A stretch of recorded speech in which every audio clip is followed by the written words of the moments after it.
Dear friends, ಎಲ್ರಿಗೂ ನಮಸ್ಕಾರ. Welcome to ಜ್ಞಾನ ಗಂಗೋತ್ರಿ. ಜ್ಞಾನ ಗಂಗೋತ್ರಿ ಸಂಸ್ಥೆಯಲ್ಲಿ ಏಪ್ರಿಲ್ ತಿಂಗಳಲ್ಲಿ ಸ್ಟಾರ್ಟ್ ಆಗ್ತಾ ಇರ್ತಕ್ಕಂಥ ತರಗತಿಗಳ ವಿವರಗಳನ್ನ ಕೊಡುವುದರ ಮುಖಾಂತರ ಇಂದಿನ ತರಗತಿಯನ್ನ ಸ್ಟಾರ್ಟ್ ಮಾಡ್ತಾ ಇದ್ದೀನಿ.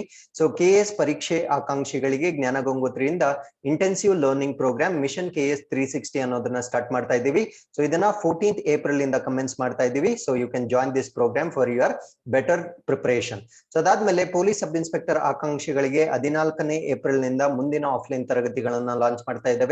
ಸೊ GPSTR ಕೋರ್ಸ್ ಲಾಂಚ್ ಆಗಿರುತ್ತೆ, ಇಮಿಡಿಯೇಟ್ಲಿ ನೀವು ಜಾಯಿನ್ ಮಾಡ್ಕೊಳ್ಬಹುದು. ಸೊ ಪೊಲೀಸ್ ಕಾನ್ಸ್ಟೇಬಲ್ ತರಬೇತಿಯನ್ನ 14ನೇ ಏಪ್ರಿಲ್ ನಿಂದ ಸ್ಟಾರ್ಟ್ ಮಾಡ್ತಾ ಇದ್ದೇವೆ. ಸೊ ಈ ಎಲ್ಲಾ ಕೋರ್ಸ್ ಗಳ ಬಗ್ಗೆ ಹೆಚ್ಚಿನ ಮಾಹಿತಿ ಬೇಕಾಗಿದ್ದಲ್ಲಿ ಇಲ್ಲಿ ಕಾಣ್ತಾ ಇರ್ತಕ್ಕಂಥ ಸಂಖ್ಯೆಗೆ ಕರೆ ಮಾಡಿ ತಿಳ್ಕೊಳ್ಬೇಕಾಗಿ ವಿನಂತಿ. So with this let's get into Inquest current affairs for the date of 7th April 2022. So ಈ ಎಲ್ಲ ಪ್ರಚಲಿತ ಘಟನೆಗಳನ್ನ ಇಲ್ಲಿ ಕಾಣ್ತಾ ಇರ್ತಕ್ಕಂಥ ಎಲ್ಲ ದಿನಪತ್ರಿಕೆಗಳಿಂದ ಸೋರ್ಸ್ ಮಾಡಿರ್ತವೆ.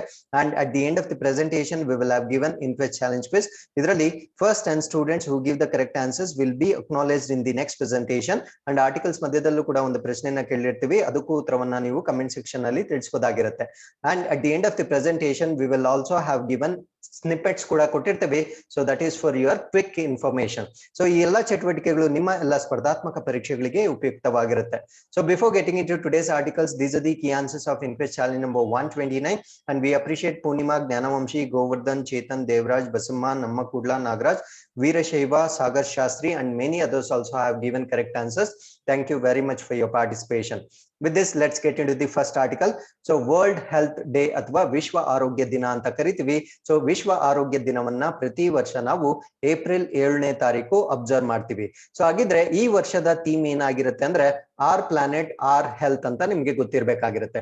ಸೊ ಈ ಒಂದು ವಿಶ್ವ ಆರೋಗ್ಯ ದಿನವನ್ನ ಪ್ರಪೋಸ್ ಮಾಡಿದ್ ಯಾರು ಅಂದ್ರೆ WHO ಅಥವಾ ವಿಶ್ವ ಆರೋಗ್ಯ ಸಂಸ್ಥೆ 1948ರಲ್ಲಿ ವಿಶ್ವ ಆರೋಗ್ಯ ದಿನವನ್ನ ಸ್ಥಾಪನೆ ಮಾಡ್ಬೇಕು ಅಂತ ಕರೆ ನೀಡಿರುತ್ತೆ. ಸೊ ಅದಾದ್ಮೇಲೆ ಮೊಟ್ಟ ಮೊದಲ ಬಾರಿಗೆ 1950ರಲ್ಲಿ ಮೊದಲ ವಿಶ್ವ ಆರೋಗ್ಯ ದಿನವನ್ನ ಏಪ್ರಿಲ್ 7ನೇ ತಾರೀಕು ಅಬ್ಸರ್ವ್ ಮಾಡಲಾಗಿರುತ್ತೆ. ಸೊ ಈ ಒಂದು ದಿನವನ್ನ ಮಾಡ್ತಕ್ಕಂಥ ಒಂದು ಪ್ರಮುಖ ಉದ್ದೇಶ ಏನು ಅಂದ್ರೆ to raise awareness about certain health topics ಅಥವಾ ಕೆಲವೊಂದು ಆರೋಗ್ಯ ವಿಷಯಗಳ ಮೇಲೆ ಜಾಗೃತಿ ಮೂಡಿಸ್ತಕ್ಕಂಥ ಉದ್ದೇಶದಿಂದ ನಾವು ಪ್ರತಿ ವರ್ಷ ಏಪ್ರಿಲ್ 7ನೇ ತಾರೀಕು ವಿಶ್ವ ಆರೋಗ್ಯ ದಿನವನ್ನ ಅಬ್ಸರ್ವ್ ಮಾಡ್ತೀವಿ. ಸೊ ಈ ವರ್ಷದ ಥೀಮ್ ಏನಾಗಿರುತ್ತೆ ಅಂದ್ರೆ ನಮ್ಮ ಗ್ರಹ ನಮ್ಮ ಆರೋಗ್ಯ ಅನ್ನೋ ಒಂದು ಥೀಮ್ ನ ಆಧಾರದ ಮೇಲೆ ಇದನ್ನ ನಾವು ಅಬ್ಸರ್ವ್ ಮಾಡ್ತಾ ಇದ್ದೀವಿ. ಸೊ ಈ ನಿಟ್ಟಿನಲ್ಲಿ ನಾವು ನಿಮ್ಗೆ ವಿಶ್ವ ಆರೋಗ್ಯ ಸಂಸ್ಥೆ ಅಥವಾ WHO ಬಗ್ಗೆ ಒಂದು ಪ್ರಶ್ನೆಯನ್ನ ಕೇಳ್ತಾ ಇದ್ದೀವಿ. ಸೊ ಈ ಪ್ರಶ್ನೆಯಲ್ಲಿ ನೀವು WHO ಯಾವಾಗ ಎಸ್ಟಾಬ್ಲಿಷ್ ಆಯ್ತು ಅಥವಾ ಸ್ಥಾಪನೆ ಆಯ್ತು, ಅದರ ಹೆಡ್ ಕ್ವಾರ್ಟರ್ಸ್ ಎಲ್ಲಿದೆ, ಅದರ ಮೆಂಬರ್ ಕಂಟ್ರೀಸ್ ಪ್ರಸ್ತುತವಾಗಿ ಎಷ್ಟು ಜನ ಮೆಂಬರ್ ಕಂಟ್ರೀಸ್ ಇದ್ದಾರೆ, ಸೊ ಇದರ ಕರೆಂಟ್ ಡೈರೆಕ್ಟರ್ ಜನರಲ್ ಯಾರು, ಮತ್ತೆ WHO ದ ಅಫಿಷಿಯಲ್ ಲ್ಯಾಂಗ್ವೇಜಸ್ ಅಥವಾ ಅಧಿಕೃತ ಭಾಷೆಗಳು ಯಾವ್ದ್ಯಾವ್ದು ಅನ್ನೋದನ್ನ ಕಮೆಂಟ್ ಸೆಕ್ಷನ್ ನಲ್ಲಿ ತಿಳಿಸಬಹುದಾಗಿರುತ್ತೆ. With this let's get into the second article. This is about WMDD amendment bill. So ಇದನ್ನ ನಾವು weapons of mass destruction and delivery system bill ಅಂತ ಕರಿತೀವಿ, ಅಥವಾ ಸಾಮೂಹಿಕ ವಿನಾಶ ಶಸ್ತ್ರಾಸ್ತ್ರಗಳು ಮತ್ತು ಅವುಗಳ ವಿತರಣಾ ವ್ಯವಸ್ಥೆಗಳಲ್ಲಿ ಮಾಡಿರ್ತಕ್ಕಂಥ ಒಂದು ತಿದ್ದುಪಡಿ. ಸೊ ಈ ಒಂದು ಮಾಸ್ ಡಿಸ್ಟ್ರಕ್ಷನ್ ವೆಪನ್ಸ್ ಏನಿರುತ್ತೆ ಅಥವಾ ಯಾವುದೇ ಒಂದು weapons which are capable of destroying in mass. So for example nuclear weapons ಇರ್ಬೋದು, ಮಿಸೈಲ್ಸ್ ಇರ್ಬೋದು. ಸೊ ಇವುಗಳಿಗೆ ಸಂಬಂಧಪಟ್ಟಂತೆ ಅವುಗಳ ವಿತರಣಾ ವ್ಯವಸ್ಥೆ ಏನಿರುತ್ತೆ ಅಥವಾ ಆ ಒಂದು ಶಸ್ತ್ರಾಸ್ತ್ರಗಳ ತಯಾರಿಕೆ ಏನಿರುತ್ತೆ, ಸೊ ಅದಕ್ಕೆ ಸಂಬಂಧಪಟ್ಟಂತೆ ಭಾರತ ದೇಶದಲ್ಲಿ ಒಂದು ತಿದ್ದುಪಡಿಯನ್ನ ಮಾಡಿರ್ತಾರೆ. ಆ ತಿದ್ದುಪಡಿಯಲ್ಲಿ ಏನೇನ್ ಚೇಂಜಸ್ ಮಾಡಿರ್ತಾರೆ ಅನ್ನೋದ್ರ ಬಗ್ಗೆ ನಾವು ಡಿಸ್ಕಸ್ ಮಾಡ್ತಾ ಬರೋಣ. ಸೊ ಈ ಒಂದು ಬಿಲ್ ನ ಲೋಕಸಭೆಯಲ್ಲಿ ಇಂಟ್ರೊಡ್ಯೂಸ್ ಮಾಡಲಾಗಿರುತ್ತೆ. ಸೊ ಈ ಬಿಲ್ ನ ಪ್ರಕಾರ it bans funding of weapons of mass destruction. So ಈ ಒಂದು ಮಾಸ್ ಡಿಸ್ಟ್ರಕ್ಷನ್ ಮಾಡ್ತಕ್ಕಂಥ ವೆಪನ್ಸ್ ನ ಮ್ಯಾನುಫ್ಯಾಕ್ಚರ್ ಮಾಡ್ಲಿಕ್ಕೆ ಈ ಒಂದು ಹಣಕಾಸನ್ನ ಒದಗಿಸ್ತಕ್ಕಂತ ಒಂದು ವ್ಯವಸ್ಥೆಯನ್ನ ಸಂಪೂರ್ಣವಾಗಿ ನಿಷೇಧ ಮಾಡಲಾಗಿರುತ್ತೆ. ಅದರ ಜೊತೆ it also empowers the central government to freeze and seize financial assets of people involved in such activities. So 2 point ಜ್ಞಾಪಕ ಇಟ್ಕೊಳ್ಳಿ. ಫಸ್ಟ್ ಪಾಯಿಂಟ್ ಏನು ಅಂದ್ರೆ ಈ ಸಾಮೂಹಿಕ ವಿನಾಶಕಾರಿ ಶಸ್ತ್ರಾಸ್ತ್ರಗಳನ್ನ ಅಭಿವೃದ್ಧಿಪಡಿಸಲಿಕ್ಕೆ ಧನ ಸಹಾಯ ಮಾಡೋದನ್ನ ಕಂಪ್ಲೀಟ್ ಆಗಿ ನಿಷೇಧ ಮಾಡಲಾಗಿರುತ್ತೆ. 2ನೇ ಪಾಯಿಂಟ್ ಏನಂದ್ರೆ ಅಂತಹ ಚಟುವಟಿಕೆಗಳಲ್ಲಿ ಯಾರ್ಯಾರು ಪಾಲ್ಗೊಂಡಿರ್ತಾರೋ ಅವರಿಗೆ ಸಂಬಂಧಪಟ್ಟಂತ ಹಣಕಾಸು ಇರ್ಬೋದು, ಅವರ ಆಸ್ತಿಗಳಿರ್ಬೋದು, ಅದನ್ನ ಮುಟ್ಟುಗೋಲು ಮಾಡ್ಲಿಕ್ಕೆ ಕೇಂದ್ರ ಸರ್ಕಾರಕ್ಕೆ ಎಲ್ಲ ಅಧಿಕಾರ ಇರುತ್ತೆ. ಸೊ ಈ 2 ಕಾಂಪೊನೆಂಟ್ಸ್ ನ ಈ ಒಂದು ಬಿಲ್ ನ ಮುಖಾಂತರ ಇಂಟ್ರೊಡ್ಯೂಸ್ ಮಾಡಲಾಗಿರುತ್ತೆ. ಸೊ ಈ ಒಂದು ಬಿಲ್ ನ ನಾವು weapons of mass destruction and their delivery system amendment bill ಅಂತ ಕರಿತೀವಿ. ಸೊ ಅರ್ಲಿಯರ್ 2005 ಅಲ್ಲೂ ಕೂಡ ಒಂದು ಕಾನೂನನ್ನ ಮಾಡಲಾಗಿರುತ್ತೆ. ಸೊ 2005 ಅಲ್ಲಿ ಮಾಡಿರ್ತಕ್ಕಂಥ ಕಾನೂನಿನ ಪ್ರಕಾರ it only banned their manufacturing, ಅಂದ್ರೆ ಅವುಗಳ ತಯಾರಿಕೆಯನ್ನ ಮಾತ್ರ ನಿಷೇಧ ಮಾಡ್ತಾ ಇತ್ತು. ಬಟ್ ಇವಾಗ ಈ ಒಂದು ತಯಾರಿಕೆಗೆ ಫಿನಾನ್ಸ್ ಯಾರು ಮಾಡ್ತಾರೆ, ಸೊ ಅವರ ವಿರುದ್ಧ ಕೂಡ ಕಾನೂನು ಕ್ರಮಗಳನ್ನ ಜರುಗಿಸ್ಲಿಕ್ಕೆ ಕೇಂದ್ರ ಸರ್ಕಾರಕ್ಕೆ ಅನುಮತಿಯನ್ನ ಕೊಟ್ಟಿರ್ತಾರೆ. ಸೊ ಈ ಎಲ್ಲಾ ಚೇಂಜಸ್ ನ ನಾವ್ ಏನಕ್ಕೆ ಮಾಡ್ತಾ ಇದ್ದೀವಿ ಅಂದ್ರೆ because of 2 reasons. One reason ಏನಂದ್ರೆ ಯುನೈಟೆಡ್ ನೇಷನ್ ಸೆಕ್ಯೂರಿಟಿ ಕೌನ್ಸಿಲ್, ವಿಶ್ವಸಂಸ್ಥೆಯ ಭದ್ರತಾ ಮಂಡಳಿಯ ಉದ್ದೇಶ ಕೂಡ ಇದಾಗಿರುತ್ತೆ. ಅದಾದ್ಮೇಲೆ FATF ಅಂತ ಕರಿತೀವಿ, ಅಂದ್ರೆ ಫಿನಾನ್ಷಿಯಲ್ ಆಕ್ಷನ್ ಟಾಸ್ಕ್ ಫೋರ್ಸ್ ಅಥವಾ ಹಣಕಾಸು ಕ್ರಿಯಾ ಕಾರ್ಯಪಡೆ ಅಂತ ಕರಿತೀವಿ. ಸೊ ಈ ಒಂದು FATF ಏನ್ ಮಾಡುತ್ತಂದ್ರೆ it monitors the terror funding, ಅಂದ್ರೆ ಭಯೋತ್ಪಾದನೆಗೆ ಹಣಕಾಸನ್ನು ನೀಡ್ತಕ್ಕಂತ ಅಥವಾ ಹಣಕಾಸು ನೆರವು ನೀಡ್ತಕ್ಕಂತ ರಾಷ್ಟ್ರಗಳ ವಿರುದ್ಧ ಒಂದು ಮಾನಿಟರ್ ಮಾಡ್ತಕ್ಕಂತ ಒಂದು ಕಾಂಪೊನೆಂಟ್ ಆಗಿರುತ್ತೆ. ಅದನ್ನ ನಾವು FATF ಅಂತ ಕರಿತೀವಿ. So united nation security council ಮತ್ತೆ FATF ಗೆ ಒಂದು ಕಾಮನ್ ಅಜೆಂಡಾ ಇರುತ್ತೆ. ಆ ಕಾಮನ್ ಅಜೆಂಡಾ ಏನು ಅಂದ್ರೆ both mandate against financing of the proliferation of weapons of mass destruction and their delivery system. So ಇವೆರಡು ಏನ್ ಮಾಡುತ್ತಂದ್ರೆ ಸಾಮೂಹಿಕ ವಿನಾಶದ ಶಸ್ತ್ರಾಸ್ತ್ರಗಳ ಪ್ರಸರಣ ಅಂದ್ರೆ ಒಂದು ದೇಶದಿಂದ ಇನ್ನೊಂದು ದೇಶಕ್ಕೆ ಅದನ್ನ ಸಾಗಣೆ ಮಾಡ್ತಕ್ಕಂಥದ್ದು ಮತ್ತು ಅವುಗಳ ವಿತರಣಾ ವ್ಯವಸ್ಥೆಯ ವಿರುದ್ಧ ಕಾನೂನುಗಳನ್ನ ಮಾಡ್ತಕ್ಕಂಥದ್ದು ಕಡ್ಡಾಯಗೊಳಿಸಿರುತ್ತೆ. ಸೊ ಈ ಒಂದು ನಿಟ್ಟಿನಲ್ಲಿ ನಾವು ಈ ಕಾಯ್ದೆಗೆ ಈಗ ತಿದ್ದುಪಡಿಗಳನ್ನ ಮಾಡ್ತಾ ಇರ್ತೀವಿ. ಸೊ ಈ ಒಂದು ತಿದ್ದುಪಡಿಯಲ್ಲಿ ನಾವು ಒಂದು ಸೆಕ್ಷನ್ ನ ಆಡ್ ಮಾಡ್ತಾ ಇದೀವಿ. ಸೊ ಆ ಒಂದು ಸೆಕ್ಷನ್ ನ ನಾವು 12A ಅಂತ ಕರಿತೀವಿ. ಸೊ ಆ 12A ಪ್ರಕಾರ no person shall finance any activity which is prohibited under this act. So ಈ ಒಂದು ಕಾಯ್ದೆಯಲ್ಲಿ ಅನುಮೋದನೆ ಮಾಡಿದ ಹಾಗೆ ಯಾವುದೇ ವ್ಯಕ್ತಿಯು ಈ ಎಲ್ಲ ಚಟುವಟಿಕೆಗಳಿಗೆ ಹಣಕಾಸು ಸಹಾಯವನ್ನ ಒದಗಿಸುವ ಹಾಗಿಲ್ಲ. ಸೊ ಈ ಒಂದು ಚೇಂಜ್ ನ 12A ಸೆಕ್ಷನ್ ನ ಇಂಟ್ರೊಡ್ಯೂಸ್ ಮಾಡೋದ್ರ ಮುಖಾಂತರ ನಾವು ತಿದ್ದುಪಡಿಯನ್ನ ಮಾಡ್ಕೊಂಡಿರ್ತೇವೆ. ಸೊ ಈ ಒಂದು ತಿದ್ದುಪಡಿಯಲ್ಲಿ ಏನೇನ್ ಚೇಂಜಸ್ ಆಗಿದೆ ಅನ್ನೋದ್ರ ಮಾಹಿತಿ ನಿಮ್ಗೆ ಪರೀಕ್ಷೆಗೆ ಬಹಳ ಇಂಪಾರ್ಟೆಂಟ್ ಆಗುತ್ತೆ. With this we have come to the third article. This is about ministry of women and child development. So ಮಕ್ಕಳ ಮತ್ತು ಮಹಿಳಾ ಅಭಿವೃದ್ಧಿ ಸಚಿವಾಲಯಕ್ಕೆ ಸಂಬಂಧಪಟ್ಟಂತೆ ಮಿಷನ್ ವಾತ್ಸಲ್ಯ ಬಗ್ಗೆ ಡಿಸ್ಕಸ್ ಮಾಡ್ತೀವಿ. ಸೊ ಏನಿದು ಮಿಷನ್ ವಾತ್ಸಲ್ಯ ಅನ್ನೋದನ್ನ ಫಸ್ಟ್ ಹೇಳೋದಾದ್ರೆ it aims to take initiatives for protection and comprehensive development of children. So ಜ್ಞಾಪಕ ಇಟ್ಕೊಳ್ಳಿ, ವಾತ್ಸಲ್ಯ ಅಂದ ಕೂಡಲೇ ಅದು ಮಕ್ಕಳಿಗೆ ಸಂಬಂಧಪಟ್ಟಂತೆ ಒಂದು ಉಪಕ್ರಮ ಅಂತ ನಿಮ್ಗೆ ಜ್ಞಾಪಕ ಇಟ್ಕೊಂಡಿರ್ಬೇಕು. ಸೊ ಇದು ಮಕ್ಕಳ ರಕ್ಷಣೆ ಮತ್ತು ಮಕ್ಕಳ ಸಮಗ್ರ ಅಭಿವೃದ್ಧಿಗಾಗಿ ಮಾಡಿರ್ತಕ್ಕಂಥ ಒಂದು ಉಪಕ್ರಮವಾಗಿರುತ್ತೆ. ಸೊ ಇತ್ತೀಚೆಗೆ ಯೂನಿಯನ್ ಬಜೆಟ್ ಏನ್ ಪ್ರೊಡ್ಯೂಸ್ ಆಯ್ತು, ಆ ಒಂದು ಬಜೆಟ್ ನ ನಾವು ಆತ್ಮ ನಿರ್ಭರ್ ಭಾರತ್ ಕಾ ಬಜೆಟ್ ಅಂತ ಕೂಡ ಕರಿತೀವಿ. ಸೊ ಈ ಒಂದು ಆತ್ಮ ನಿರ್ಭರ್ ಭಾರತ್ ಕಾ ಬಜೆಟ್ ಅಲ್ಲಿ ವಿಮೆನ್ ಅಂಡ್ ಚಿಲ್ಡ್ರನ್ ಗೆ ಸಂಬಂಧಪಟ್ಟಂತೆ 3 ಪ್ರಮುಖ ಸ್ಕೀಮ್ಸ್ ಅಂದ್ರೆ ಎಕ್ಸಿಸ್ಟಿಂಗ್ ಸ್ಕೀಮ್ಸ್ ಏನೇನಿರುತ್ತೋ ಸೊ ಅದನ್ನೆಲ್ಲ ಕನ್ಸಾಲಿಡೇಟ್ ಮಾಡಿ 3 ಪ್ರಮುಖ ಸ್ಕೀಮ್ ಗಳನ್ನ ಇಂಟ್ರೊಡ್ಯೂಸ್ ಮಾಡಿರ್ತಾರೆ. ಆ 3 ಪ್ರಮುಖ ಸ್ಕೀಮ್ಸ್ ನ ನಾವು ಏನಂತ ಕರಿತೀವಿ ಅಂದ್ರೆ ಒಂದನ್ನ ನಾವು ಮಿಷನ್ ಪೋಷಣ್ 2.0 ಅಂತ ಕರಿತೀವಿ, ಇನ್ನೊಂದನ್ನ ಮಿಷನ್ ಶಕ್ತಿ ಅಂತ ಕರಿತೀವಿ, ಸೊ ಇನ್ನೊಂದನ್ನ ಮಿಷನ್ ವಾತ್ಸಲ್ಯ ಅಂತ ಕರಿತೀವಿ. ಸೊ ಈ 3 ಕೂಡ ಮಕ್ಕಳು ಮತ್ತು ಮಹಿಳೆಯರಿಗೆ ಸಂಬಂಧಪಟ್ಟಿರ್ತಕ್ಕಂಥ ಸ್ಕೀಮ್ಸ್ ಆಗಿರುತ್ತೆ. ಸೊ ನಾವು ಆಲ್ರೆಡಿ ಮಿಷನ್ ಪೋಷಣ್ ಬಗ್ಗೆ ಡಿಸ್ಕಸ್ ಮಾಡಿದೀವಿ, ಮಿಷನ್ ಶಕ್ತಿ ಬಗ್ಗೆ ಡಿಸ್ಕಸ್ ಮಾಡಿದೀವಿ. ಸೊ ಇವತ್ತು ನಾವು ಮಿಷನ್ ವಾತ್ಸಲ್ಯ ಬಗ್ಗೆ ಡಿಸ್ಕಸ್ ಮಾಡ್ತಾ ಇದ್ದೀವಿ. ಸೊ ಈ ಒಂದು ಮಿಷನ್ ವಾತ್ಸಲ್ಯದಲ್ಲಿ ನಾವು ಮುಂಚೆನೆ ಹೇಳ್ದಾಗೆ ಮಕ್ಕಳಿಗೆ ಮಾಡಿರ್ತಕ್ಕಂಥ ಒಂದು ಪ್ರೋಗ್ರಾಮ್ ಆಗಿರುತ್ತೆ. ಸೊ ಯಾರ್ಯಾರು ಡಿಫಿಕಲ್ಟ್ ಸರ್ಕಮ್ಸ್ಟಾನ್ಸಸ್ ಅಲ್ಲಿ ಇರ್ತಾರೆ, ಅಂದ್ರೆ ಯಾವ ಮಕ್ಕಳು ಕಷ್ಟಕರ ಸಂದರ್ಭದಲ್ಲಿರ್ತಾರೆ, ಅದಾದ್ಮೇಲೆ ಕಾಂಟೆಕ್ಸ್ಟ್ ಬೇಸ್ಡ್ ಸೊಲ್ಯೂಷನ್ಸ್ ಅಂದ್ರೆ ಅವರ ಕಷ್ಟದ ಸಂದರ್ಭದ ಆಧಾರಿತವಾಗಿ ಅವುಗಳಿಗೆ ಮಕ್ಕಳಿಗೆ ಪರಿಹಾರಗಳನ್ನ ನೀಡ್ತಕ್ಕಂಥದ್ದು, ಮತ್ತೆ ಆ ಒಂದು ಪರಿಹಾರಗಳಲ್ಲಿ ಇನೋವೇಟಿವ್ ಸೊಲ್ಯೂಷನ್ಸ್ ಅಥವಾ ನಾವೀನ್ಯತೆಯ ಪರಿಹಾರಗಳನ್ನ ಒದಗಿಸ್ತಕ್ಕಂಥದ್ದು, ಮತ್ತೆ ಮಕ್ಕಳಿಗೆ ಸಂಬಂಧಪಟ್ಟಂತೆ ಸಚಿವಾಲಯಗಳೇನಿರುತ್ತೆ ಅವೆಲ್ಲ ಒಂದು ಇಂಟಿಗ್ರೇಟೆಡ್ ಆಗಿ ವರ್ಕ್ ಮಾಡ್ತಕ್ಕಂಥ ಒಂದು ಕಾಂಪೊನೆಂಟ್ ನ ಮಿಷನ್ ವಾತ್ಸಲ್ಯ ಅಡಿಯಲ್ಲಿ ಆಬ್ಜೆಕ್ಟಿವ್ಸ್ ಆಗಿ ಅಥವಾ ಯೋಜನೆಯ ಉದ್ದೇಶಗಳಾಗಿ ಇಂಟ್ರೊಡ್ಯೂಸ್ ಮಾಡಲಾಗಿರುತ್ತೆ. ಸೊ ಅದಾದ್ಮೇಲೆ ಈ ಒಂದು ಮಿಷನ್ ಪೋಷಣ್ ಬಗ್ಗೆ ಬ್ರೀಫ್ ಆಗಿ ಒನ್ಸ್ ಅಗೇನ್ ರಿಫ್ರೆಶ್ ಮಾಡೋದಾದ್ರೆ, ಸೊ ಈ ಒಂದು ಮಿಷನ್ ಪೋಷಣ್ ಪೋಷಣ್ ಅಂದ ಕೂಡಲೇ ಸೊ ಸಿಮಿಲರ್ ಸೌಂಡಿಂಗ್ ಕೆಲವೊಂದು ಟರ್ಮಿನಾಲಜಿ ಇರುತ್ತೆ. ಫಾರ್ ಎಕ್ಸಾಂಪಲ್ PM ಪೋಷಣ್ ಅಂತ ಒಂದು ಬರುತ್ತೆ, ಇನ್ನೊಂದು ಪೋಷಣ್ ಅಭಿಯಾನ ಅಂತ ಒಂದು ಬರುತ್ತೆ. ಸೊ ಇದ್ರ ಜೊತೆ ನೀವು ಕನ್ಫ್ಯೂಸ್ ಆಗಬಾರ್ದು. PM ಪೋಷಣ್ ಅಂದ್ರೆ ಜ್ಞಾಪಕ ಇಟ್ಕೊಳ್ಳಿ, ಸೊ ಈ ಒಂದು ಮಿಡ್ ಡೇ ಮೀಲ್ ಪ್ರೋಗ್ರಾಮ್ ಏನಿತ್ತು ಸೊ ಅದನ್ನ ರೀನೇಮ್ ಮಾಡಿ PM ಪೋಷಣ್ ಅಂತ ಕನ್ವರ್ಟ್ ಮಾಡಿರ್ತಾರೆ. ಅದಾದ್ಮೇಲೆ ಪೋಷಣ್ ಅಭಿಯಾನ್ ಅನ್ನೋದು ಮಕ್ಕಳಿಗೆ ಮತ್ತೆ ಮಹಿಳೆಯರಿಗೆ ಮತ್ತೆ ಲ್ಯಾಕ್ಟೇಟಿಂಗ್ ಮದರ್ಸ್ಗೆ ಈ ನ್ಯೂಟ್ರಿಷನ್ ಬಗ್ಗೆ ಒಂದು ಅವೇರ್ನೆಸ್ ನ ಮೂಡಿಸ್ತಕ್ಕಂತ ಅಭಿಯಾನವನ್ನ ನಾವು ಪೋಷಣ್ ಅಭಿಯಾನ ಅಂತ ಕರಿತೀವಿ. ಸೊ ಇದನ್ನು ಕೂಡ ನಾವು ಆಲ್ರೆಡಿ ಡಿಸ್ಕಸ್ ಮಾಡಿದ್ವಿ. ಬಟ್ ಈ ಮಿಷನ್ ಪೋಷಣ್ 2.0 ಅಲ್ಲಿ ಏನ್ ಮಾಡ್ತಾರೆ ಅಂದ್ರೆ ಈ ಡಿಸ್ಟ್ರಿಬ್ಯೂಷನ್ ಸಿಸ್ಟಮ್ ಏನಿರುತ್ತೆ, ಸೊ ಫಾರ್ ಎಕ್ಸಾಂಪಲ್ ಇವಾಗ ಅಂಗನವಾಡಿಗೆ ನ್ಯೂಟ್ರಿಷನಲ್ ಸಪ್ಲಿಮೆಂಟ್ಸ್ ನ ಡಿಸ್ಟ್ರಿಬ್ಯೂಟ್ ಮಾಡ್ತಾರೆ. ಸೊ ಆ ಒಂದು ನ್ಯೂಟ್ರಿಷನಲ್ ಸಪ್ಲಿಮೆಂಟ್ಸ್ ಏನಿರುತ್ತೋ ಅದರಲ್ಲಿ ನ್ಯೂಟ್ರಿಷನಲ್ ಕಂಟೆಂಟ್ ಇದೆಯಾ ಇಲ್ವಾ, ಅಪ್ರೋಪ್ರಿಯೇಟ್ ಅಮೌಂಟ್ ಅಲ್ಲಿ ಇದೆಯಾ ಇಲ್ವಾ, ಅದನ್ನ ಕೆಲವೊಂದು ಅಥೆಂಟಿಕೇಟೆಡ್ ಲ್ಯಾಬ್ಸ್ ಅಲ್ಲಿ ಚೆಕ್ ಮಾಡ್ತಾರೆ. ಅದಾದ್ಮೇಲೆ ಈ ಒಂದು ಡಿಸ್ಟ್ರಿಬ್ಯೂಷನ್ ಸಿಸ್ಟಮ್ ಅಲ್ಲಿ ಏನಾದ್ರೂ ಲೋಪದೋಷಗಳಿದಾವ ಅಥವಾ ಏನಾದ್ರೂ ಪಿಲಿಫರೇಜಸ್ ಇದಾವ ಅದನ್ನ ಟ್ರ್ಯಾಕ್ ಮಾಡ್ತಾರೆ. ಸೊ ಆ ಒಂದು ಟ್ರ್ಯಾಕ್ ಮಾಡಲಿಕ್ಕೆ ಒಂದು ಟೆಕ್ನಾಲಜಿನ ಯೂಸ್ ಮಾಡ್ತಾರೆ, ಅದನ್ನ ನಾವು ಪೋಷಣ್ ಟ್ರ್ಯಾಕರ್ ಅಂತ ಕರಿತೀವಿ. ಸೊ ಈ ಎಲ್ಲಾ ಇನಿಷಿಯೇಟಿವ್ಸ್ ನ ನಾವು ಮಿಷನ್ ಪೋಷಣ್ 2.0 ಅಲ್ಲಿ ನೋಡ್ಬೋದು. ಸೊ ಇದನ್ನು ಕೂಡ ನಾವು ಮುಂಚೆ ಕೂಡ ಡಿಸ್ಕಸ್ ಮಾಡಿರ್ತೀವಿ. ಸೊ ಅದಾದ್ಮೇಲೆ ಮಿಷನ್ ಶಕ್ತಿ. ಸೊ ಮಿಷನ್ ಶಕ್ತಿಯನ್ನ 2 ಉಪ ಸ್ಕೀಮ್ಸ್ ಆಗಿ ನಾವು ಡಿವೈಡ್ ಮಾಡಿರ್ತೀವಿ. ಒಂದನ್ನ ನಾವು ಸಂಬಾಲ್ ಅಂತ ಕರಿತೀವಿ, ಇನ್ನೊಂದನ್ನ ನಾವು ಸಮರ್ಥ್ಯ ಅಂತ ಕರಿತೀವಿ. ಸಂಬಾಲ್ ಬಂದು safety and security of women, so ಮಹಿಳೆಯರ ರಕ್ಷಣೆಗಾಗಿ ಮಾಡಿರ್ತಕ್ಕಂಥ ಒಂದು ಸ್ಕೀಮ್ ಆಗಿರುತ್ತೆ.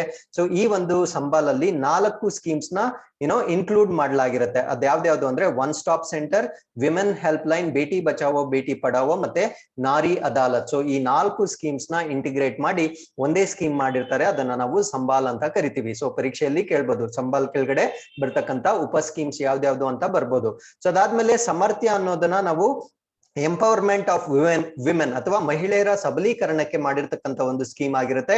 ಇದರಲ್ಲಿ ಉಜ್ಜವಾಲ, ಸ್ವದರ್ಗರ್, ಅದಾದ್ಮೇಲೆ working women hostels, national ಕ್ರೆಶೆ scheme ಮತ್ತೆ ಪ್ರಧಾನ ಮಂತ್ರಿ ಮಾತೃ ವಂದನಾ ಯೋಜನಾ, ಈ ಎಲ್ಲಾ ಸ್ಕೀಮ್ಸ್ ನ ಈ ಒಂದು ಸಮರ್ಥ್ಯ ಅಡಿಯಲ್ಲಿ ತೆಗೆದುಕೊಂಡಿರ್ತಾರೆ. ಸೊ ಇವೆರಡೂ ಕೂಡ ಮಿಷನ್ ಶಕ್ತಿ ಅಡಿಯಲ್ಲಿ ಬರ್ತಕ್ಕಂಥ ಸ್ಕೀಮ್ಸ್ ಆಗಿರುತ್ತೆ.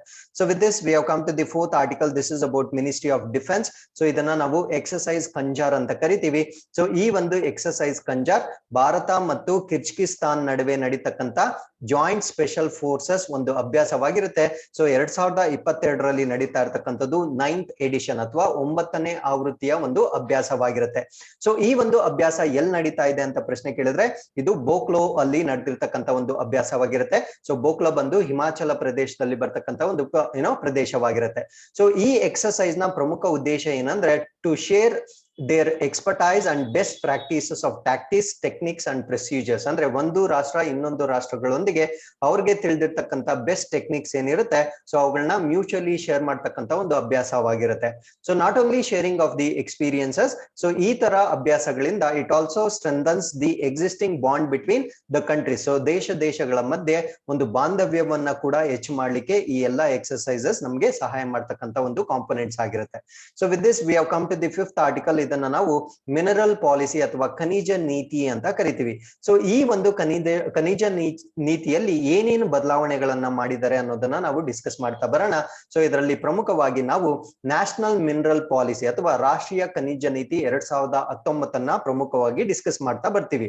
ಸೊ ಈ ನ್ಯಾಷನಲ್ ಮಿನರಲ್ ಪಾಲಿಸಿ 2019, ಸೊ ಇದಕ್ಕಿಂತ ಮುಂಚೆ ಇದನ್ನ ನಾವು ನ್ಯಾಷನಲ್ ಮಿನರಲ್ ಪಾಲಿಸಿ 2008 ಅಂತ ಕರಿತಾ ಇದ್ವಿ. ಸೊ 2008 ರಾಷ್ಟ್ರೀಯ ಖನಿಜ ನೀತಿ ಏನಿದೆ ಇವಾಗ ಅದನ್ನ ರಾಷ್ಟ್ರೀಯ ಖನಿಜ ನೀತಿ 2019ರಿಂದ ಬದಲಾವಣೆ ಮಾಡಲಾಗಿರುತ್ತೆ. ಸೊ ಈ ಒಂದು ನೀತಿ ಏನಿರುತ್ತೆ ಅಥವಾ ಮೈನ್ಸ್ ಅಂಡ್ ಮಿನರಲ್ಸ್ ಆಕ್ಟ್ ಅಥವಾ ಗಣಿ ಮತ್ತು ಖನಿಜಗಳ ಕಾಯ್ದೆ ಏನಿರುತ್ತೆ ಸೊ ಈ ಒಂದು ಕಾಯ್ದೆಗೆ 2020 ಮತ್ತು 2021ರಲ್ಲಿ ಕೆಲವೊಂದು ತಿದ್ದುಪಡಿಗಳನ್ನ ಮಾಡಲಾಗಿರುತ್ತೆ. So remember, I am talking about mines and minerals act 1957 ಅಂದ್ರೆ ಗಣಿ ಮತ್ತು ಖನಿಜ ಅಭಿವೃದ್ಧಿ ಮತ್ತು ನಿಯಂತ್ರಣ ಕಾಯ್ದೆ 1957ರ ಬಗ್ಗೆ ಡಿಸ್ಕಸ್ ಮಾಡ್ತಾ ಇದ್ದೀನಿ. ಸೊ ಈ ಒಂದು ಕಾಯ್ದೆಯನ್ನ 2020 ಮತ್ತು 2021ರಲ್ಲಿ ತಿದ್ದುಪಡಿ ಮಾಡಲಾಗಿರುತ್ತೆ. ಹಾಗಿದ್ರೆ 2020ರಲ್ಲಿ ಏನ್ ಚೇಂಜ್ ಮಾಡಿದ್ರು, 2021ರಲ್ಲಿ ಏನ್ ಚೇಂಜ್ ಮಾಡಿದ್ರು ಅಂತ ನೋಡೋದಾದ್ರೆ, ಸೊ 2020ರಲ್ಲಿ it allows state governments to take advance action for action of mineral blocks before the expiry of the lease period. For example, ಯಾವುದೋ ಒಂದು ಮೈನಿಂಗ್ ಅಥವಾ ಕ್ವಾರಿ ಅಥವಾ ಮೈನಿಂಗ್ ಪ್ರದೇಶವನ್ನ ಯಾವುದೋ ಒಂದು ಕಂಪನಿಗೆ ಲೀಸ್ ಕೊಟ್ಟಿರ್ತಾರೆ. So for example, any company X ಗೆ ಲೀಸ್ ಕೊಟ್ಟಿರ್ತಾರೆ. ಈ ಒಂದು ಕಂಪನಿಯ ಟೆನ್ಯೂರ್ ಏನಿರುತ್ತೆ ಅಥವಾ ಅವರ ಕಾರ್ಯಾವಧಿ ಏನಿರುತ್ತೆ, ಫಾರ್ ಎಕ್ಸಾಂಪಲ್ ಏಪ್ರಿಲ್ 7ಗೆ ಇವತ್ತಿಗೆ ಎಕ್ಸ್ಪೈರ್ ಆಗುತ್ತೆ. ಸೊ ಎಕ್ಸ್ಪೈರ್ ಆಗುವವರೆಗೂ ಸರ್ಕಾರ ಕಾಯ್ತಕ್ಕಂತ ಅವಶ್ಯಕತೆ ಇಲ್ಲ. ಎಕ್ಸ್ಪೈರ್ ಆಗುವವರೆಗೂ ಅವರು ವೇಟ್ ಮಾಡಿದ್ರೆ so there will be wastage of time. So ಅದಕ್ಕೆ ಏನ್ ಮಾಡಿದ್ದಾರೆ ಅಂದ್ರೆ 2020ರಲ್ಲಿ ಒಂದು ತಿದ್ದುಪಡಿ ಮಾಡಿರ್ತಾರೆ. So well in advance, so April 7th ಅಲ್ಲಿ ಅದು ಎಕ್ಸ್ಪೈರ್ ಆಗ್ತಾ ಇದೆ ಅಂದ್ರೆ ಸೊ ಅದಕ್ಕಿಂತ ಮುಂಚೆನೆ ಕೆಲವಾರು ತಿಂಗಳುಗಳ ಮುಂಚೆನೆ ಸೊ ಇದನ್ನ ಫರ್ದರ್ ಆಕ್ಷನ್ ಮಾಡ್ಲಿಕ್ಕೆ ಅಂದ್ರೆ ಬೇರೆ ಕಂಪನೀಸ್ಗೆ ಅಥವಾ ಅದೇ ಕಂಪನಿನೇ ಮತ್ತೆ ಟೆಂಡರ್ ನ ಅಕ್ಸೆಪ್ಟ್ ಮಾಡಬಹುದು. ಬಟ್ ಪ್ರೋಸೆಸ್ ನ ಮಾತ್ರ ಆ ಒಂದು ಪರ್ಮಿಷನ್ ಏನಿರುತ್ತೆ ಅದು ಎಕ್ಸ್ಪೈರ್ ಆಗೋದಕ್ಕಿಂತ ಮುಂಚೆ ಸ್ಟಾರ್ಟ್ ಮಾಡ್ತಕ್ಕಂತ ಒಂದು ತಿದ್ದುಪಡಿಯನ್ನ 2020ರಲ್ಲಿ ಆಡ್ ಮಾಡಲಾಗಿರುತ್ತೆ. ಸೊ ಫಾರ್ ಎಕ್ಸಾಂಪಲ್ ಈ ತರ ಫರ್ದರ್ ಆಕ್ಷನ್ಗೆ ಒಂದು ಫರ್ದರ್ ಆಕ್ಷನ್ ತೆಗೆದುಕೊಂಡಿಲ್ಲ ಅಂದ್ರೆ ಎಕ್ಸಿಸ್ಟಿಂಗ್ ಕಂಪನೀಸೇ ಆ ಮೈನಿಂಗ್ ನ ಅವರು ಮುಂದುವರಿಸ್ತಾ ಇರ್ತಾರೆ. ಸೊ ಇದರಿಂದ ಸರ್ಕಾರಕ್ಕೆ ಬಹಳ ಲಾಸ್ ಆಗುತ್ತೆ. ಅದನ್ನ ಪ್ರಿವೆಂಟ್ ಮಾಡ್ಲಿಕ್ಕೆ ಸೊ ಅದು ಎಕ್ಸ್ಪೈರಿ ಆಗೋದಕ್ಕಿಂತ ಮುಂಚೆ ಬೇರೆ ಕಂಪನಿಗೆ ಅಥವಾ ಅದೇ ಕಂಪನಿಗೆ ಲೀಸ್ ನ ಎಕ್ಸ್ಟೆಂಡ್ ಮಾಡ್ತಕ್ಕಂತ ಒಂದು ಕೆಲಸವನ್ನ ಮಾಡ್ತಾರೆ. ಸೊ ಅದಾದ್ಮೇಲೆ 2021ರಲ್ಲೂ ಕೂಡ ಒಂದು ತಿದ್ದುಪಡಿ ಮಾಡ್ತಾರೆ. ಸೊ ಇದರಲ್ಲಿ it provides for increasing mineral production and time bound operationalisation of mines. ಅಂದ್ರೆ ಈ ಒಂದು ಖನಿಜಗಳ ಉತ್ಪಾದನೆಯನ್ನ ಹೆಚ್ಚು ಮಾಡ್ಲಿಕ್ಕೆ ಮತ್ತು ಗಣಿಗಳ ಸಮಯಕ್ಕೆ ಅನುಗುಣವಾಗಿ ಕಾರ್ಯಾಚರಣೆಯನ್ನ ಹೆಚ್ಚಿಸ್ತಕ್ಕಂಥದ್ದು. ಅಂದ್ರೆ ಅವ್ರ ಟೆನ್ಯೂರ್ ಏನಿರುತ್ತೋ ಅಷ್ಟಕ್ಕೆ ಮಾತ್ರ ಅದು ಸೀಮಿತವಾಗಿರ್ಬೇಕು. ಅದಾದ್ಮೇಲೆ increasing the employment and investment in mining sector, maintaining continuity in mining operations after the change of lessee. So ಈ ಒಂದು ಲೀಸ್ ಏನ್ ತೆಗೆದುಕೊಂಡಿರ್ತಾರೆ ಸೊ ಅವರ ಬದಲಾವಣೆ ಆದ ನಂತರ ಕೂಡ ಅಂದ್ರೆ ಆ ಗುತ್ತಿಗೆದಾರರ ಬದಲಾವಣೆ ಆದ ನಂತರ ಕೂಡ ಗಣಿಗಾರಿಕೆ ಕಾರ್ಯಾಚರಣೆಯಲ್ಲಿ ನಿರಂತರತೆಯನ್ನ ಕಾಪಾಡಿಕೊಳ್ಬೇಕು. ಸೊ ಈ ಒಂದು ನಿಟ್ಟಿನಲ್ಲಿ ಮಾಡಿರ್ತಕ್ಕಂಥ ಒಂದು ತಿದ್ದುಪಡಿ 2021ರಲ್ಲಿ ಮಾಡಿರ್ತಾರೆ. ಸೊ ಇದರಿಂದ ಉದ್ಯೋಗ ಅವಕಾಶಗಳನ್ನ ಕೂಡ ಹೆಚ್ಚು ಮಾಡ್ತಕ್ಕಂಥದ್ದು ಮತ್ತೆ ಉತ್ಪಾದನೆಯನ್ನ ಹೆಚ್ಚು ಮಾಡ್ತಕ್ಕಂಥದ್ದು. ಸೊ ಈ ಎಲ್ಲಾ ವಿಷಯಗಳನ್ನ ಇದರಲ್ಲಿ ಒಳಗೊಂಡಿರುತ್ತೆ. ಸೊ ಅದಾದ್ಮೇಲೆ these reforms will ensure self sufficiency in mineral requirement of the country. So ಈ ಒಂದು ತಿದ್ದುಪಡಿಗಳನ್ನ ಮಾಡಿರ್ತಕ್ಕಂಥ ಪ್ರಮುಖ ಉದ್ದೇಶ ಏನಂದ್ರೆ ಸೊ ನಮ್ಮ ದೇಶದ ಖನಿಜದ ಅಗತ್ಯಗಳು ಏನಿದೆ ಸೊ ಇದರಲ್ಲಿ ನಾವು ಸ್ವಾವಲಂಬನೆಯನ್ನ ಸ್ಥಾಪನೆ ಮಾಡ್ಲಿಕ್ಕೆ ಮಾಡಿರ್ತಕ್ಕಂಥ ಒಂದು ಅಮೆಂಡ್ಮೆಂಟ್ಸ್ ಆಗಿರುತ್ತೆ. ಸೊ ಫಾರ್ ಎಕ್ಸಾಂಪಲ್ ಲೀಸ್ ಆದ್ಮೇಲೆ ಅದು ಫರ್ದರ್ ಪ್ರೋಸೆಸ್ ಆಗಿಲ್ಲ ಅಂದ್ರೆ ಶಾರ್ಟೇಜ್ ಆಫ್ ಮಿನರಲ್ಸ್ ಆಗುತ್ತೆ. ಸೊ ಅದರಿಂದ ನಿರಂತರತೆಯನ್ನ ಕಾಪಾಡ್ಲಿಕ್ಕೆ ಈ 2 ತಿದ್ದುಪಡಿಗಳನ್ನ ಮಾಡಿರ್ತಾರೆ. So with this we have come to the 6th article. ಇದನ್ನ ನಾವು ಮಿನಿಸ್ಟ್ರಿ ಆಫ್ ಟೆಕ್ಸ್ಟೈಲ್ ಅಥವಾ ಜವಳಿ ಸಚಿವಾಲಯಕ್ಕೆ ಸಂಬಂಧಪಟ್ಟಂತೆ ನ್ಯಾಷನಲ್ ಫುಡ್ ಸೆಕ್ಯೂರಿಟಿ ಅಥವಾ ರಾಷ್ಟ್ರೀಯ ಆಹಾರ ಭದ್ರತೆಯಲ್ಲಿ ಬರ್ತಕ್ಕಂತ ಒಂದು ಮಿಷನ್ ಕಮರ್ಷಿಯಲ್ ಕ್ರಾಪ್ ಜೂಟ್ ಅಥವಾ ಮಿಷನ್ ವಾಣಿಜ್ಯ ಬೆಳೆಗಳು ಜೂಟ್ಗೆ ಸಂಬಂಧಪಟ್ಟಂತೆ ಒಂದು ಮಿಷನ್ ಆಗಿರುತ್ತೆ. ಅದನ್ನ ನಾವು ಮಿಷನ್ ಕಮರ್ಷಿಯಲ್ ಕ್ರಾಪ್ಸ್ ಅಥವಾ ಮಿಷನ್ ವಾಣಿಜ್ಯ ಬೆಳೆಗಳು ಅಂತ ಕರಿತೀವಿ. ಸೊ ಏನ್ ಬದಲಾವಣೆ ಮಾಡಿದ್ದಾರೆ ಅಥವಾ ಮಿಷನ್ ವಾಣಿಜ್ಯ ಬೆಳೆಗಳಲ್ಲಿ ಬರ್ತಕ್ಕಂತ ಒಂದು ಕಾಂಪೊನೆಂಟ್ಸ್ ಏನು ಅಂತ ನಾವು ಡಿಸ್ಕಸ್ ಮಾಡ್ತಾ ಬರೋಣ. So the government is implementing national food security mission commercial crops jute since 2014-15. So the purpose is to increase the productivity and to improve the quality of fiber. So ಈ ಒಂದು fibre ಅಥವಾ ನಾರು ಪದಾರ್ಥ ಅಂತ ನಾವೇನ್ ಕರಿತೀವಿ ಸೊ ಇದರ ಉತ್ಪಾದಕತೆಯನ್ನ ಹೆಚ್ಚು ಮಾಡ್ಲಿಕ್ಕೆ ಮತ್ತು ನಾರಿನ ಗುಣಮಟ್ಟವನ್ನ ಸುಧಾರಿಸಲಿಕ್ಕೆ ಸರ್ಕಾರವು 2014 ಮತ್ತು 2015ರಿಂದ ರಾಷ್ಟ್ರೀಯ ಆಹಾರ ಭದ್ರತಾ ಮಿಷನ್ ವಾಣಿಜ್ಯ ಬೆಳೆಗಳು ಸೆಣಬು ಸೊ ಇದನ್ನ ಅನುಷ್ಠಾನ ಮಾಡ್ತಾ ಇದೆ. ಫಾರ್ ಎಕ್ಸಾಂಪಲ್ ಸೆಣಬು ಅಥವಾ ಈ ನಾರಿನ ಗುಣಮಟ್ಟ ನಮ್ಗೆ ಏನಕ್ಕೆ ಇಂಪಾರ್ಟೆಂಟ್ ಆಗುತ್ತೆ ಅಂದ್ರೆ for example we are moving towards plastic free society. So ಈ ಒಂದು ಪ್ಲಾಸ್ಟಿಕ್ ನ ಸಂಪೂರ್ಣವಾಗಿ ನಾವು ನಿಷೇಧ ಮಾಡುವತ್ತ ಹೊಡ್ತಾ ಇದ್ದೀವಿ. ಸೊ ಈ ಒಂದು ಪ್ಲಾಸ್ಟಿಕ್ ಗೆ ಬೆಸ್ಟ್ ರಿಪ್ಲೇಸ್ಮೆಂಟ್ ಯಾವುದು ಅಂದ್ರೆ ಈ ಒಂದು ನಾರಿನ ಪದಾರ್ಥಗಳಿಂದ ನಾವು ಪ್ಯಾಕೇಜಿಂಗ್ ಮೆಟೀರಿಯಲ್ಸ್ ನ ತಯಾರು ಮಾಡಬಹುದಾಗಿರುತ್ತೆ. ಸೊ ಈ ಒಂದು ನಿಟ್ಟಿನಲ್ಲಿ ಈ ಸೆಣಬು ಕಲ್ಟಿವೇಶನ್ ನಮ್ಗೆ ಜೂಟ್ ಕಲ್ಟಿವೇಶನ್ ಬಹಳ ಇಂಪಾರ್ಟೆಂಟ್ ಆಗಿರುತ್ತೆ.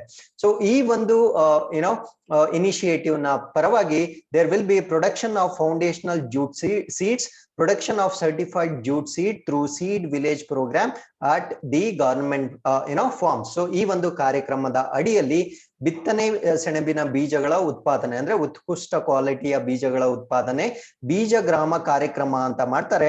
ಸೊ ಈ ಒಂದು ಬೀಜ ಗ್ರಾಮ ಕಾರ್ಯಕ್ರಮದ ಮೂಲಕ ಸರ್ಕಾರಿ ಜಮೀನಿನಲ್ಲಿ ಪ್ರಾಮಾಣೀಕೃತ ಸೆಣಬಿನ ಬೀಜಗಳನ್ನ ಉತ್ಪಾದನೆ ಮಾಡ್ತಕ್ಕಂಥದ್ದು. ಸೊ 2 ಕಾಂಪೊನೆಂಟ್ಸ್ ಇಲ್ಲಿ ಅರ್ಥ ಮಾಡ್ಕೊಳ್ಳಿ.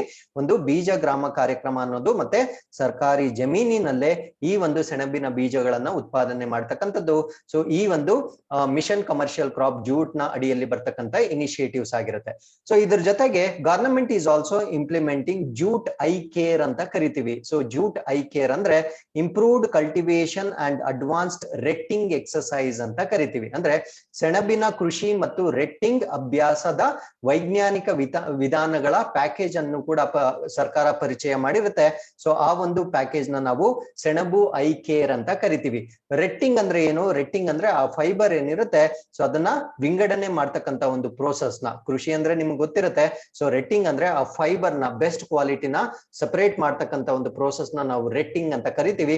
ಸೊ ಈ ಒಂದು ಪ್ರೋಸೆಸ್ ಅಲ್ಲಿ ಸೈಂಟಿಫಿಕ್ ಮೆಥಡ್ಸ್ ನ ಇಂಟ್ರೊಡ್ಯೂಸ್ ಮಾಡ್ತಕ್ಕಂತ ಒಂದು ವ್ಯವಸ್ಥೆಯನ್ನ ಕೂಡ ಮಾಡಿರ್ತಾರೆ. ಸೊ ಅದನ್ನ ನಾವು ಐ ಕೇರ್ ಅಂತ ಕರಿತೀವಿ.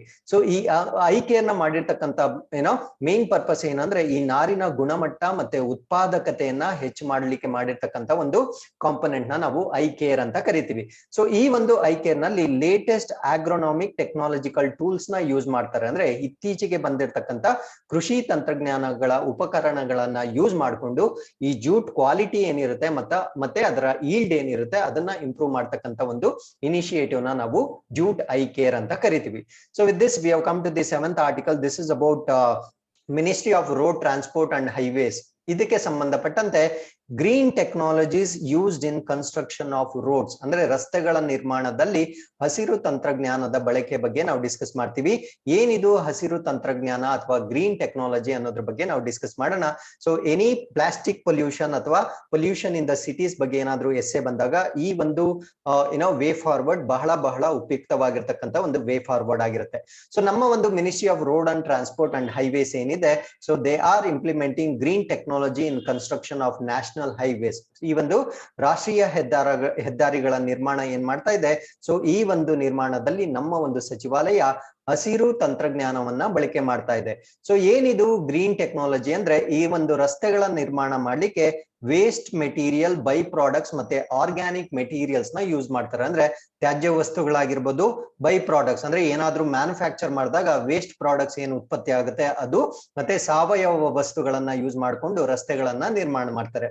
ಸೊ ಒಂದೆರಡು ಎಕ್ಸಾಂಪಲ್ ಹೇಳೋದಾದ್ರೆ ಫ್ಲೈ ಆಶ್ ಅಥವಾ ಹಾರು ಬೂದಿ ಅಂತ ಕರಿತೀವಿ. ಅಂದ್ರೆ ಈ ಒಂದು ಕೋಲ್ನ ಬರ್ನ್ ಮಾಡಿದಾಗ ಒಂದು ಆಶ್ ಬರುತ್ತೆ. ಸೊ ಆ ಒಂದು ಬೂದಿಯನ್ನ ರಸ್ತೆಗಳ ನಿರ್ಮಾಣ ಮಾಡ್ಲಿಕ್ಕೆ ಸ್ಲ್ಯಾಗ್ ಅಂತ ಕರಿತೀವಿ, ಕ್ರಮ್ ರಬ್ಬರ್ ಅಂತ ಕರಿತೀವಿ, ಮಾಡಿಫೈಡ್ ಬಿಟಮಿನ್ ಅಂತ ಕರಿತೀವಿ, ವೇಸ್ಟ್ ಪ್ಲಾಸ್ಟಿಕ್ ಅಂತ ಕರಿತೀವಿ.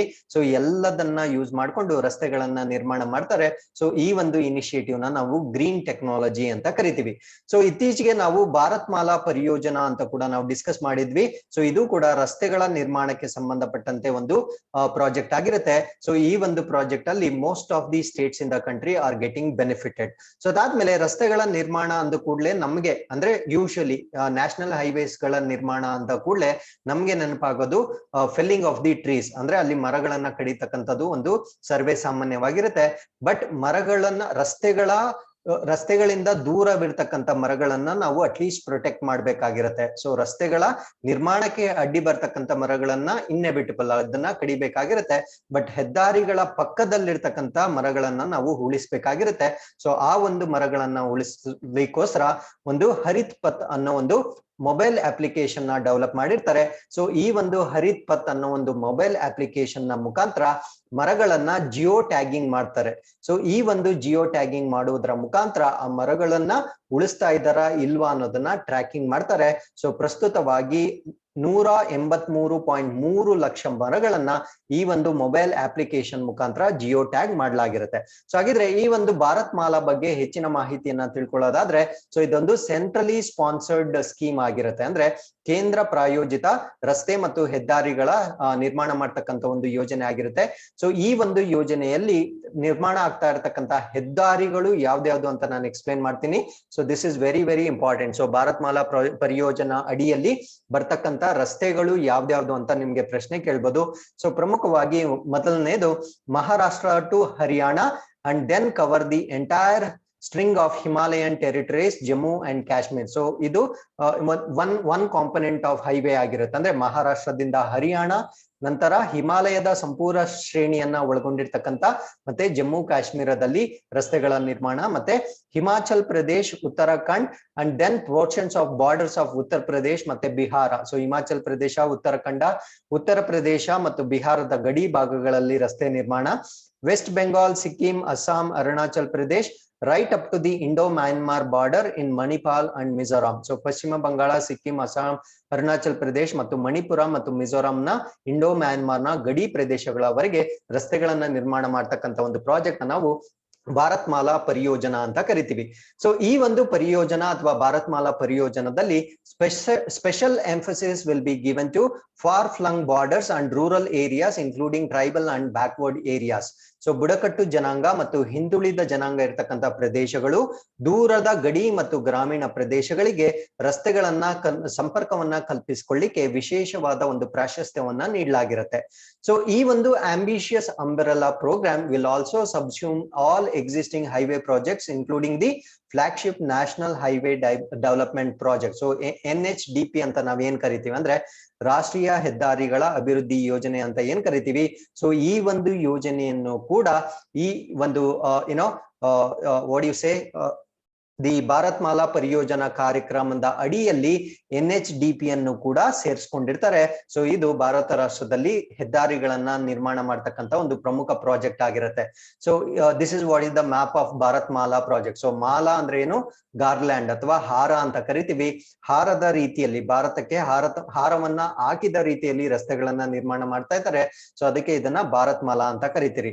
ಸೊ ಸ್ಟಾರ್ಟಿಂಗ್ ಫ್ರಮ್ ಗುಜರಾತ್ ಇಂದ ಸ್ಟಾರ್ಟ್ ಆಗಿ ಜಮ್ಮು ಕಾಶ್ಮೀರ್, ಅದಾದ್ಮೇಲೆ ಹಿಮಾಚಲ್ ಪ್ರದೇಶ್, ನಮ್ಮ ಬಾರ್ಡರಿಂಗ್ ಸ್ಟೇಟ್ಸ್ ಏನಿರುತ್ತೆ, ಗಡಿ ಭಾಗದ ರಾಜ್ಯಗಳೇನಿರುತ್ತವೆ, ಅದಾದ್ಮೇಲೆ ನಾರ್ತ್ ಈಸ್ಟರ್ನ್ ಸ್ಟೇಟ್ಸ್ ಏನಿರುತ್ತವೆ, ಸೊ ಎಲ್ಲಾ ಪ್ರದೇಶಗಳಲ್ಲಿ ರಸ್ತೆಗಳನ್ನ ನಿರ್ಮಾಣ ಮಾಡ್ತಕ್ಕಂತ ಒಂದು ಯೋಜನೆಯನ್ನ ನಾವು ಭಾರತ್ ಮಾಲಾ ಪರಿಯೋಜನಾ ಅಂತ ಕರಿತೀವಿ. ಸೊ ಹಾಗಿದ್ರೆ ಈ ಒಂದು ಗ್ರೀನ್ ಹೈವೇಸ್ ಅಂತ ನಾನು ಹೇಳ್ದೆ. ಸೊ ಈ ಒಂದು ವೇಸ್ಟ್ ಪ್ರಾಡಕ್ಟ್ಸ್ ನ ಯೂಸ್ ಮಾಡ್ಕೊಂಡು ರಸ್ತೆಗಳನ್ನ ನಿರ್ಮಾಣ ಮಾಡ್ತಕ್ಕಂಥದ್ದು ಅಂತ ಹೇಳಿ ನಾವು ಈ ಆರ್ಟಿಕಲ್ ನ ಸ್ಟಾರ್ಟ್ ಮಾಡಿದ್ದು. ಹಾಗಿದ್ರೆ what is the status of green highways in the country? Bharat ದೇಶದಲ್ಲಿ ಈ ಹಸಿರು ಹೆದ್ದಾರಿಗಳ ಪರಿಸ್ಥಿತಿ ಹೇಗಿದೆ ಅನ್ನೋದನ್ನ ನಾವು ಡಿಸ್ಕಸ್ ಮಾಡೋದಾದ್ರೆ, ಭಾರತ ದೇಶದಲ್ಲಿ total there are 22 green field highways. So ಒಟ್ಟು 22 ಗ್ರೀನ್ ಫೀಲ್ಡ್ ಹೆದ್ದಾರಿಗಳನ್ನ ನಾವು ನೋಡ್ಬೋದಾಗಿರುತ್ತೆ. ಸೊ ಇದರಲ್ಲಿ 5 ನಾವು ಎಕ್ಸ್ಪ್ರೆಸ್ ವೇ ಅಂತ ಕರಿತೀವಿ, ಇನ್ನ 17 ಆಕ್ಸೆಸ್ ಕಂಟ್ರೋಲ್ಡ್ ಹೈವೇಸ್ ಅಥವಾ ಪ್ರವೇಶ ನಿಯಂತ್ರಿತ ಹೆದ್ದಾರಿಗಳು ಅಂತ ಕರಿತೀವಿ. ಅಂದ್ರೆ ಈ ಹೈವೇಸ್ಗೆ ಎಂಟ್ರಿ ಅಂಡ್ ಎಕ್ಸಿಟ್ ಪಾಯಿಂಟ್ ಮಾತ್ರ ಇರುತ್ತೆ, ಮಧ್ಯದಲ್ಲಿ ಯಾವುದೇ ರಸ್ತೆಗಳು ಕೂಡ ಇದಕ್ಕೆ ಜಾಯಿನ್ ಆಗೋದಿಲ್ಲ. ಸೊ ಆ ರೀತಿಯ ರಸ್ತೆಗಳನ್ನ ನಾವು ಆಕ್ಸೆಸ್ ಕಂಟ್ರೋಲ್ಡ್ ಹೈವೇಸ್ ಅಂತ ಕರಿತೀವಿ. ಸೊ ಇದರಲ್ಲಿ ಪ್ರಮುಖವಾಗಿ 3 sections of Delhi Mumbai express way. So Delhi Mumbai express ನ 3 ವಿಭಾಗಗಳು. ಆ ವಿಭಾಗಗಳು ಯಾವ್ದ್ಯಾವ್ದು ಅಂದ್ರೆ ಡೆಲ್ಲಿ ದೌಸಾ ಲಾಲ್ಸೋಟ್ ಅಂತ ಕರಿತೀವಿ. ಸೊ ಇದು ಒಂದು ವಿಭಾಗ. ಮತ್ತೆ ವಡೋದರ ಮತ್ತೆ ಅಂಕಲೇಶ್ವರ ಮತ್ತೆ ಕೋಟಾ ರತ್ಲಾಂ ಮತ್ತೆ ಜಬುವಾ. ಸೊ ಈ ಒಂದು 3 ಕಾಂಪೊನೆಂಟ್ಸ್ ಏನಿದ್ದಾವೆ, ಸೊ ಈ 3 ಕಾಂಪೊನೆಂಟ್ಸ್ ನ ಪ್ರಮುಖವಾಗಿ ಮಾರ್ಚ್ 2023 ಒಳಗೆ ಪೂರ್ಣಗೊಳಿಸ್ತಕ್ಕಂತ ಒಂದು ಟಾರ್ಗೆಟ್ ಅನ್ನ ಇಟ್ಕೊಂಡಿರ್ತಾರೆ. ಹಾಗಿದ್ರೆ ಸೊ ಈ ಒಂದು ಎಕ್ಸ್ಪ್ರೆಸ್ ವೇಸ್ ಏನಿರುತ್ತೆ ಅಥವಾ ಈ ಗ್ರೀನ್ ಹೈವೇಸ್ ಏನಿದಾವೆ, ಸೊ ಇದರಲ್ಲಿ ಕರ್ನಾಟಕಕ್ಕೆ ಸಂಬಂಧಪಟ್ಟಿರ್ತಕ್ಕಂತ ಹೈವೇ ಕೂಡ ನಮ್ಗೆ ಗೊತ್ತಿರ್ಬೇಕು. So that is Bengaluru to Chennai. So ಈ 262 ಕಿಲೋಮೀಟರ್ ಅಲ್ಲಿ ನಿರ್ಮಾಣ ಆಗ್ತಕ್ಕಂತ ಒಂದು ರಸ್ತೆಯನ್ನ ನಾವು ಈ ಒಂದು ಗ್ರೀನ್ ಹೈವೇಸ್ ನ ಅಡಿಯಲ್ಲಿ ನೋಡ್ಬೋದಾಗಿರುತ್ತೆ. So with this we have come to invest snippets. So professor Alok Chakravarti authored the book ಬಿಸ್ರಾ ಮುಂಡಾ ಜನಜಾತಿಯ ನಾಯಕ್. ಸೊ ಜನಜಾತಿಯ ನಾಯಕ್ ಬಿಸ್ರಾ ಮುಂಡಾ ಅವರ ಒಂದು ಪುಸ್ತಕವನ್ನ ಬರೆದಿರ್ತಕ್ಕಂಥವ್ರು ಅಲೋಕ್ ಚಕ್ರವಾಲ್ ರವರು ಬರೆದಿರ್ತಾರೆ. ಸೊ ಈ ಒಂದು ಬಿಸ್ರಾ ಮುಂಡಾ ಅವರು ಟ್ರೈಬ್ಸ್ ಗೆ ಸೇರಿರ್ತಕ್ಕಂಥ ಒಂದು ಫ್ರೀಡಮ್ ಸ್ಟ್ರಗಲ್ ಗೆ ಪಾರ್ಟಿಸಿಪೇಟ್ ಮಾಡಿರ್ತಕ್ಕಂಥ ಒಬ್ಬ ಪ್ರಮುಖ ಪರ್ಸನಾಲಿಟಿ ಆಗಿರ್ತಾರೆ. ಸೊ ಅದಾದ್ಮೇಲೆ ministry of environment has released a Muscat for plastic waste management. ಆ ಒಂದು ಮಸ್ಕಟ್ ನ ನಾವು ಪ್ರಕೃತಿ ಅಂತ ಕರಿತೀವಿ. ಅಂದ್ರೆ ಈ ಪರಿಸರ ಸಚಿವಾಲಯವು ಪ್ಲಾಸ್ಟಿಕ್ ತ್ಯಾಜ್ಯ ನಿರ್ವಹಣೆ ಮಾಡ್ಲಿಕ್ಕೆ ಒಂದು ಮಸ್ಕಟ್ ಅಂದ್ರೆ ಒಂದು ಲೋಗೋ ಅಂತ ತಿಳ್ಕೊಳ್ಳಿ. ಸೊ ಆ ಒಂದು ಲೋಗೋದ ಹೆಸರು ಏನಂದ್ರೆ ಪ್ರಕೃತಿ ಅಂತ ಕರಿತೀವಿ. ಸೊ ಅದಾದ್ಮೇಲೆ State Bank of India signed MOU with BSF ಅಂದ್ರೆ ನಿಮ್ಗೆ ಗೊತ್ತು, ಬಾರ್ಡರ್ ಸೆಕ್ಯೂರಿಟಿ ಫೋರ್ಸ್ ಏನಿರುತ್ತೆ. ಸೊ ಅದ್ರ ಜೊತೆ ಸ್ಟೇಟ್ ಬ್ಯಾಂಕ್ ಆಫ್ ಇಂಡಿಯಾ ಒಂದು ಒಪ್ಪಂದಕ್ಕೆ ಸಹಿ ಹಾಕಿರುತ್ತೆ under central armed police salary package. ಅಂದ್ರೆ ಕೇಂದ್ರ ಸಶಸ್ತ್ರ ಪೊಲೀಸ್ ವೇತನ ಪ್ಯಾಕೇಜ್ ನ ಅಡಿಯಲ್ಲಿ ಗಡಿ ಭದ್ರತಾ ಪಡೆ ಏನಿರುತ್ತೆ SBI ಬ್ಯಾಂಕ್ ನ ಜೊತೆ ಒಂದು ಒಪ್ಪಂದಕ್ಕೆ ಸಹಿ ಹಾಕಿರುತ್ತೆ. ಸೊ ಇದರ ಪರ್ಪಸ್ ಏನು ಅಂದ್ರೆ financial security to the serving and retired personnel. ಅಂದ್ರೆ ಈ ಸೇವೆ ಸಲ್ಲಿಸ್ತಾ ಇರತಕ್ಕಂಥವ್ರಿಗೆ ಮತ್ತು ನಿವೃತ್ತ ಸಿಬ್ಬಂದಿಗಳಿಗೆ ಆರ್ಥಿಕ ಭದ್ರತೆಯನ್ನು ನೀಡಲಿಕ್ಕೆ ಒಂದು ಒಪ್ಪಂದಕ್ಕೆ ಸಹಿ ಹಾಕಿರುತ್ತೆ. ಬ್ಯಾಂಕ್ ಯಾವುದು ಅಂತ ಕೇಳಿದ್ರೆ SBI ಅಂತ ನಿಮ್ಗೆ ಗೊತ್ತಿರಬೇಕು. ಸೊ ಆಂಧ್ರ ಪ್ರದೇಶದವರು ಮಹಿಳೆಯರ ಸುರಕ್ಷತೆಗೆ ಒಂದು ಇನಿಷಿಯೇಟಿವ್ ಇನಿಷಿಯೇಟಿವ್ ನ ಸ್ಟಾರ್ಟ್ ಮಾಡಿರ್ತಾರೆ. ಸೊ ಅದನ್ನ ನಾವು ಶಿ ಆಟೋ ಸ್ಟ್ಯಾಂಡ್ಸ್ ಅಂತ ಕರಿತೀವಿ. ಸೊ ಅದಾದ್ಮೇಲೆ ರಾಜಸ್ಥಾನದಲ್ಲಿ ಒಂದು ಹಬ್ಬವನ್ನ ಆಚರಿಸ್ತಾರೆ, ಅದನ್ನ ನಾವು ಗಾಂಗೋರ್ ಫೆಸ್ಟಿವಲ್ ಅಂತ ಕರಿತೀವಿ. ಅದಾದ್ಮೇಲೆ Tata power renewable energy limited has commissioned 300 megawatt project with India's largest single axis solar tracker system in Gujarat. So Tata Power Renewable Energy Limited ನವರು ಭಾರತ ದೇಶದ ಗುಜರಾತ್ ನಲ್ಲಿ ಭಾರತದ ಅತಿ ದೊಡ್ಡ single Axis solar tracker system ನೊಂದಿಗೆ 300 ಮೆಗಾವ್ಯಾಟ್ ಯೋಜನೆಯನ್ನ ನಿಯೋಜನೆ ಮಾಡಿರುತ್ತೆ. ಸೊ ಯಾವ ಸ್ಟೇಟ್ ಅಂತ ಕೇಳ್ಬೋದು, ಮ್ಯಾಕ್ಸಿಮಮ್ ಗುಜರಾತ್ ಅಂತ ನಿಮ್ಗೆ ಗೊತ್ತಿರಬೇಕಾಗಿರುತ್ತೆ. ಸೊ ಇಲ್ಲಿಗೆ ಇವತ್ತಿನ ಕರೆಂಟ್ ಅಫೇರ್ಸ್ ಕಂಪ್ಲೀಟ್ ಆಗಿರುತ್ತೆ. With this we have come to inquest challenge number 130. So you can just pause the video, go through the questions and give us the answers. So once again, I'll meet you tomorrow with tomorrow's current affairs. Till then, keep reading. Be safe. Thank you very much.